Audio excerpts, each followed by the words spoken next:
muistojuhlavieraat. Napuen taistelusta on kuluneen 300 vuoden aikana esitetty lukuisia tulkintoja. On selvitelty taistelun kulkua, tappioiden suuruutta sekä etsitty tappion syyllisiä. Vähemmän on ehkä kysytty, miksi taistelu käytiin. Mutta mihin nämä eri tulkinnat perustuvat? Keskeisimmät lähteet ovat taistelusta jääneet 2 silminnäkijäkertomusta. Suomalaisia joukkoja komentaneen kenraalimajori Karl Armfeldtin kertomus sekä Iso-Kyrön kirkkoherran Niels Hemmeleuksen kertomus. Ne poikkeavat toisistaan ja nimenomaan ristiriidat tulkinnoissa ovat mielenkiintoisia. Ja tämä esittäväni perustuu aika tuoreeseen väitöstutkimukseen. Ja tästä tekeillä on ehkä myös tähän itse taisteluun keskittyvä kirja, johon tietysti toivon rahoituskin jostain. Siitä ollaan yksimielisiä kuitenkin, että itse taistelu oli verinen.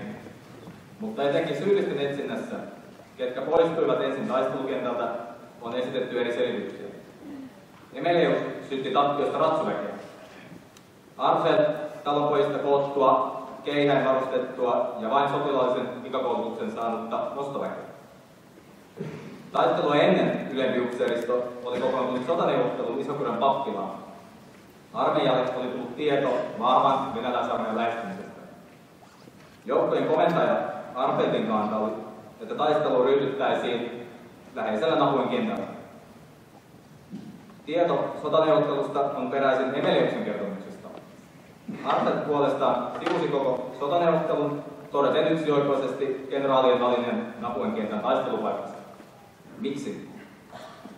Suurin osa sotaneuvottelussa läsnä olleista upseereista oli nimittäin Hemmeleuksen kertomuksen mukaan vastustanut kenttätaistelun aloittamista ennen kuin Pohjanmaan nostoväki ehtisi lukuisammin paikalle. Eriävänä kantana ehdotettiin myös, että vihollisen kimppuun käytäisiin Iso-Kyrön ja Ilmajoen välisellä metsätiellä, ennen kuin se pääsisi lepäämään pitkän Pohjanmaalle tulomarssinsa päätteeksi. Sotaneuvottelun jälkeen muuan tulisieluinen Everst Stjärnchans poistui jopa armeijasta virallisena syynä ilutautiin. Armeijassa oli siis myös eri pula. Lisäksi komentaja Armfeldtin huolena oli ollut Pohjanmaan maaherra Lorenz Klerk, arvoltaan kenraaliluutnantti, siis kenraalimajori Armfeldtia astetta ylemmin. Maaherra tietysti valvoi lääninsä ja maakuntansa etua, komentaja armeijan huoltoa ja joukkojensa etua. Vihollisen lähestyminen uhkasi ja sotajoukkojen ja maakunnan huolto eivät aina käyneet yhteen. Armfeld kuitenkin ajoi kantansa lävitse ja hänen komentamansa noin 5000 miehen vahvoinen armeija asettuu taisteluvalmiuteen Napuen kentälle. Armfeld summasi taistelupäätöksensä syyt myöhemmässä kertomuksessaan siis seuraavalla tavalla. Oli tullut hallituksen määräys voimakkaasta vastarinnasta. Toiseksi pohjalainen nostoväki lupasi taistella viimeisen asti, mutta uhkasi jäädä kotiin, jos armeija perääntyisi. Kolmanneksi sotaväkeä oli häväisty siitä, ettei se tahdo tehdä vastarintaa. Eli nämä syytökset toivat juuri esiin sitä jännitettä, mikä vallitsi. Armeija ja pohjalainen nostoväki ryhmittyivät kuitenkin yhdessä taistelukentällä. Ja seuraavaksi luen tämän taistelun kulun tästä Armfeldtin omasta kertomuksesta. Eli olen itse suomentanut ja muokannut tätä nykykielelle, mutta tyyli ja sisältö on suoraan kertomuksesta. 2 päivää joukot odottivat kovassa pakkasessa seuraavat 2 lumipyryssä, joka oli niin sakeaa, ettei voinut nähdä eteensä Napuen kentällä. 19. päivänä tuli esiin katakoita ja muutamia rakunoita Napuen kylän tienoille. Puolen päivän aikaan vihollinen saapui täydellä voimalla aukiolle, levittäytyen metsän reunaan pitkin. Siten oma linjaa oli muutettava. Annettiin tunnussana ja jalkaväki komennettiin hyökkäämään. 13.30 aloitettiin taistelu tykeillä. Venäläiset ampuivat etupäässä yli, suomalaisten tuli oli tarkempaa. Muskettitulen yhteydessä tuleen taistelu kuumeni. Osa venäläisistä oli sekaannuksessa, mutta alkoi saamaan riveet kuntoon. Eli aloite oli siis suomalaisia joukkoja taistelun alussa. Ja nämä joukothan oli nimenomaan suomalaisia joukkoja, oli suomalaisia maakuntarykmenttejä. Upseeristossa päällystössä oli kotoperäistä upseeristoa, nyky-Ruotsin alueelta tullutta upseeristoa ja tätä Baltian saksalaista upseeristoa, mutta joukko nimenomaan oli siis suomalainen armeija. Ja kuningaallisen majesteetin armeijan Suomessa virallisesti nimetään. Tällöin katsottiin, että on hyökkäävä. Suomalaisten jalkaväki eteni 12-15 askeleen päähän vihollisesta, ampuen tästä ainoastaan yhden yhteislaukauksen niin, ettei mitään mennyt hukkaan. Siitä syntyi kiivas tuli ja savu, joka rikkoi kaiken järjestyksen, eikä jyminän ja räiskien takia voinut mitään tehdä. Tällöin suomalaiset murtautuivat katkeraan lähihyökkäykseen istimillä ja miekoilla niin, että kuolleita ja haavoittuneita kasaantui 6-7 miehen korkuisiksi kasoiksi, joiden yli ei päässyt. Monta vihollisen joukkoa hämmennettiin vihollisen vasemmalta sivulta, ennen kuin he ennättivät saada pyssyjä oiltaan ja ajettiin oikealle sivustalle niin, että he joutuivat jättämään jälkeen 6 tykkiä. Jotkut alkoivat huutamaan, voitto, voitto. Keskustassa taistelu oli tasaisempaa ja vasemmalla sivustalla venäläiset pystyivät tekemään vastahyökkäyksiä. Siellä taistelu oli kiivasta ja kokonaisia rivistöjä sortui.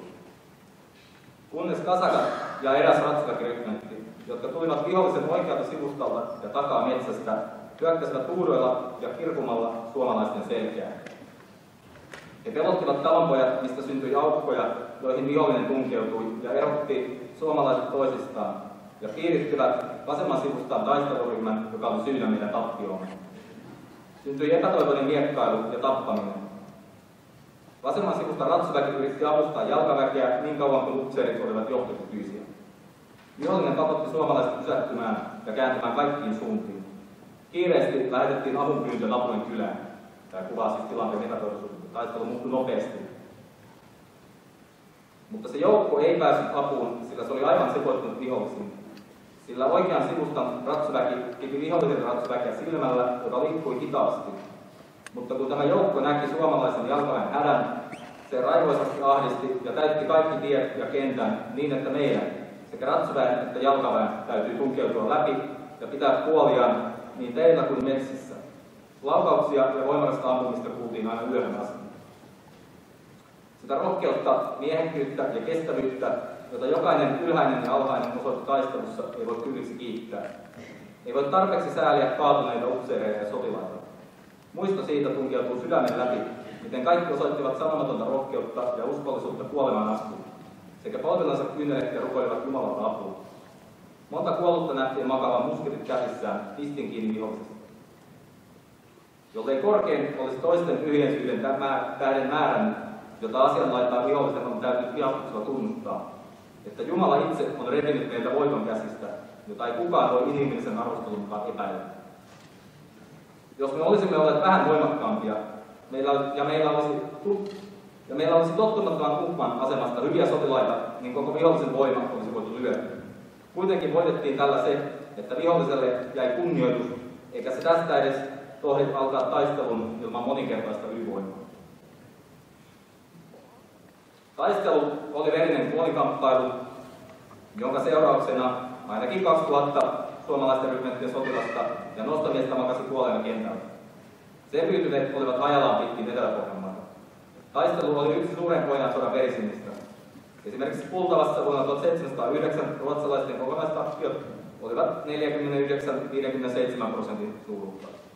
Isokurjan taistelutappiot nousivat vähintään samoihin lukuihin, mutta taistelu kesti ainoastaan muutaman tunnin.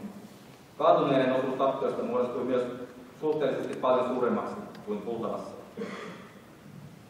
Kun tappiolle alettiin etsiä syyllisiä, kirkkoherra Emeleus syytti siis ratsuväkeä pakenemisesta. Havainto saattaa selittyä ratsuväen joukkueen siirroilla. Tai sillä, että taistelun lopussa vähäinen suomalainen ratsuväki keskittyi itsensä pelastamiseen. Voimia jalkaväen pelastamiseksi ylivoimaisen vihollisen keskeltä ei ollut. Lisäksi ratsuväen komentajana toiminut valtiasaksalainen, muun muassa Pohjanmaan rannikolla Ilja-makasiineja vihollisen alta polttanut Reinhard Johannella Barren, kansansuussa halveksittu Tina Barri kelpasi Pohjanmaalla hyvin syylliseksi tappioon. Arveltin oli tappion jälkeen tietysti tehtävä selkoa toimistaan Tukholmaan.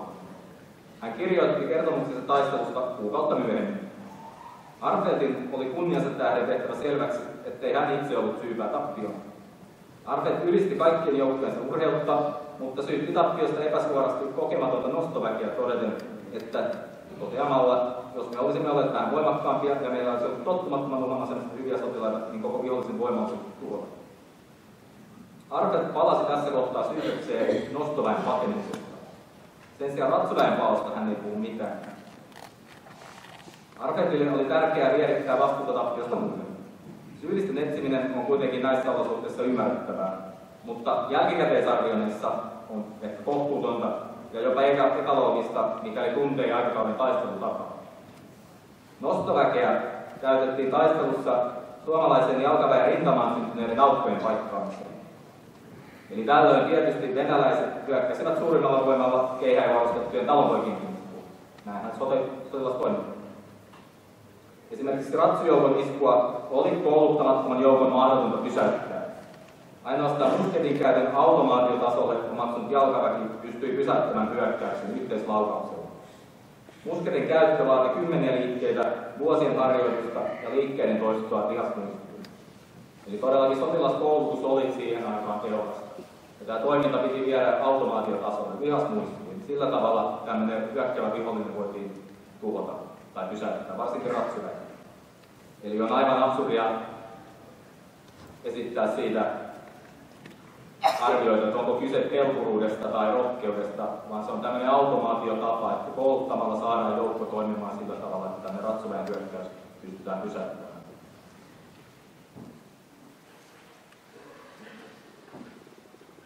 Ilman nostoväkeä jalkaväen väliin olisi syntynyt samat aukot, jolloin jalkaväen tuho olisi ollut vielä nopeampi. Voimia taisteluun oli yksinkertaisesti liian vähän.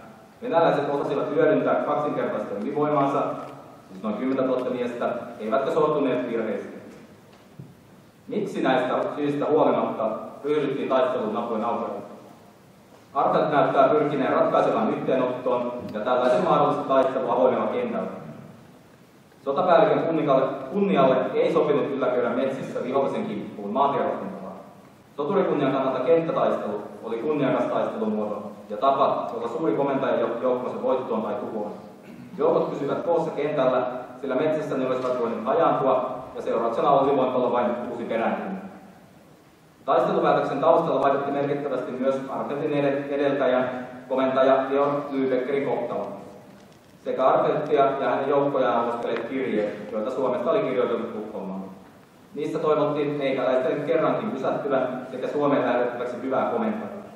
Eli tämä komentajuus todellakin oli jäänyt Arpentille, eli häntä ei ollut Tukholmasta nimetty armeijan komentajaksi. Komentajan kunnia oli siis tullut haastetuksi ja hänen tuli vastata siihen sopivalla tavalla. Tällöin saattoi syntyä ristiriita komentajan henkilökohtaisen ja hänen joukkojensa edun välillä. Taistelemalla urheasti kentällä komentaja vaarasi joukkonsa ja omankin henkensä, mutta taistelematta hän olisi vaarantanut ensisijassa oman henkensä. Karoliinisotureiden ja aatelin maailmankuvan kunniakeskeisyyttä avaamalla saadaan Isokyren taistelun tapahtumista aikaisempaa moniviihtyisempi kuva. Taistelukertomuksessaan Arpent kuvaili omin johtajansa toimintaa vahvasti kunniantuntoon vetoavalla tavalla. Hän korosti tappion kärsineiden miesten rohkeutta, miehekkyyttä, uskollisuutta ja Jumalan pelkoa. Miehet olivat ennen taistelua rukoilleet polvillaan kyyneleet silmissä apua Jumalalta. Sotilaat olivat Arpentin mukaan taistelleet valassaan mannalla tavalla viimeisen hengenveton asti. Urhollisuudella saavutettiin vihollisen kunnioitus. Suomalaisten jalkaväkiryhmenttien täydellinen verilöyly muuttui siten soturikunnian kannalta voitoksi. Urhollisuus ja vuodatettu veri olivat äärimmäinen osoitus valan sitoumusten täyttämisestä. Napuen kentän soturit muuttuivat jälkipolvien sotureiden velvoittavaksi esimerkiksi. Napuen verilöylyllä Arpent lumasti myös Karle 12 suosion. Sodan jälkeen hän sai vapaaherran arvon 1731 ja 4 vuotta myöhemmin Suomen hänet ylennettiin täydeksi kenraaliksi ja nimitettiin Suomessa olevien joukkojen ylipäälliköksi. Taistelu ja välttely edeltäjä Lübecker puolestaan tuomittiin menettämään kunniansa, henkensä ja omaisuutensa, kummatkaan järjestetty. Vaikka Karle 12 armahti sodan aikana vielä Lübeckerin, hänen kunniansa oli kuitenkin lopullisesti mennyttä. Vuonna 1717 tapahtui tämä.